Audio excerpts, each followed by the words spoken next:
Good morning class. हम कर रहे थे साइंस का चैप्टर नंबर 13 जिसका नाम था नेचुरल डिजास्टर्स। तो हमने अर्थक्वेक, ड्रॉट के बारे में पढ़ लिया था, ठीक है, वॉल्केनो के बारे में पढ़ लिया था। अब हम पढ़ेंगे सुनामी कि सुनामी क्या होती है। कहता tsunami is a series of huge waves caused by an under water disturbance such as an earthquake or a volcanic eruption. कहते सुनामी क्या होती है, सीरीज होती है ह्यूज वेव की, मतलब पानी की बड़ी बड़ी वेव्स होती हैं जो किसके कारण ये वेव्स आती हैं, ठीक है, जब डिस्टरबेंस होती है अर्थ में, जैसे कि अर्थक्वेक जब आता है, वॉल्केनो इरप्शन होती है, तब जब हमारी धरती जो है उसमें क्या आती है, डिस्टरबेंस आती है, तो उससे क्या आती है, सुनामी आ जाती है। पानी बहुत ज्यादा ह्यूज वेव पानी की आ जाती है। The water moves at a great speed and the waves reach the land. अब पानी जो है वो बहुत ज्यादा स्पीड से क्या करने लगता है, मूव होने लगता है, और वेव जो है वो हमारे मतलब अंडरग्राउंड पानी जो है वो भी क्या आ जाता है, लैंड पे आ जाता है, धरती पे आ जाता है। दे स्वेल अप इनटू जिंजेटिक वेव, और उससे क्या होती हैं, बड़ी बड़ी वेव्स बन जाती हैं।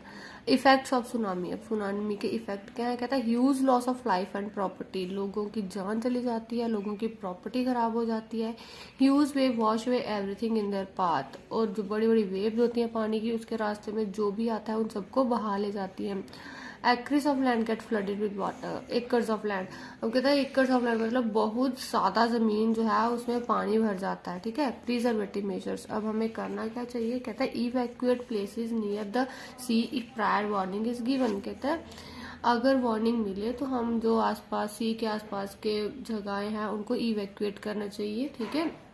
If evacuation is not possible move up to high area, अगर इवैक्यूएशन पॉसिबल नहीं है तो हाई एरिया जो है ऊंचे वाले एरियाज में चले जाना चाहिए।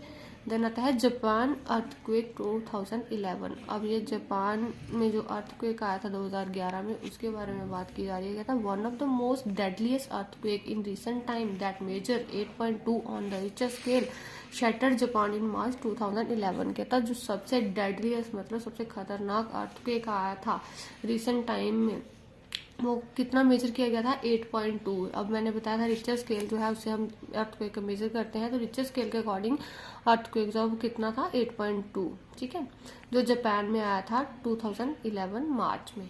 This mega earthquake left behind a series of disaster and story of destruction.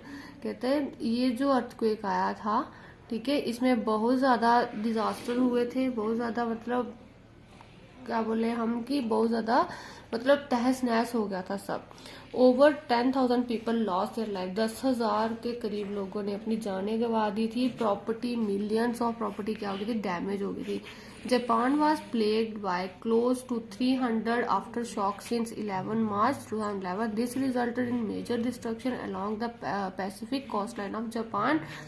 This cause the loss of 1,000 lives and devastated entire town. अब कहते हैं ये जो आया था हमारा अर्थक्वेक जापान में, इसने बहुत ज्यादा लोगों को, 10,000 से भी ज्यादा लोगों को मार दिया था, ठीक है, मर गए थे, इसके कारण बहुत ज्यादा डिस्ट्रक्शन हो गई थी, ठीक है। जो कोस्टल एरियाज थे, मतलब जो हमारे प्लेन इलाके होते हैं आसपास के, जो समुद्र के आसपास, ठीक है, ये सब क्या हो गए थे, डिस्ट्रक्ट हो गए थे।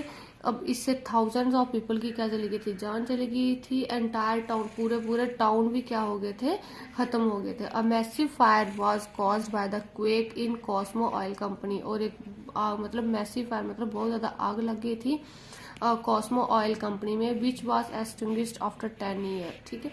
अब कहते हैं the quake all 10 days.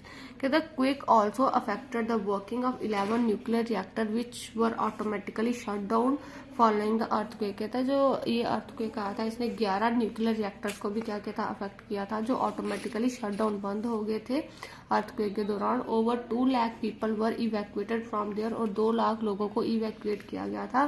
The problems were further compounded when Shinmondae volcano erupted in Japan, sending ash and rock over 2 miles into the air. कहता है अब ये प्रॉब्लम दोबारा फर्दर कब हुई, जब शिनमोंडेक वॉल्केनो इरप्ट हुई थी, ठीक है, जापान में, और उसने अपने साथ बहुत ज्यादा ऐश को, रॉक को 2-2 मीलों तक हवा के साथ छोड़ा था। Japan is still struggling to overcome the shock of this natural disaster. कहता है जापान जो है ये आज तक अभी भी क्या कर रहा है, स्ट्रगल कर रहा है, जो इन डिजास्टर के कारण जो भी उनको प्रॉब्लम्स आई थी। तो बच्चों इसी के साथ हमारा चैप्टर जो है ये कंप्लीट होता है। आई होप आपको समझ आया होगा। Thank you.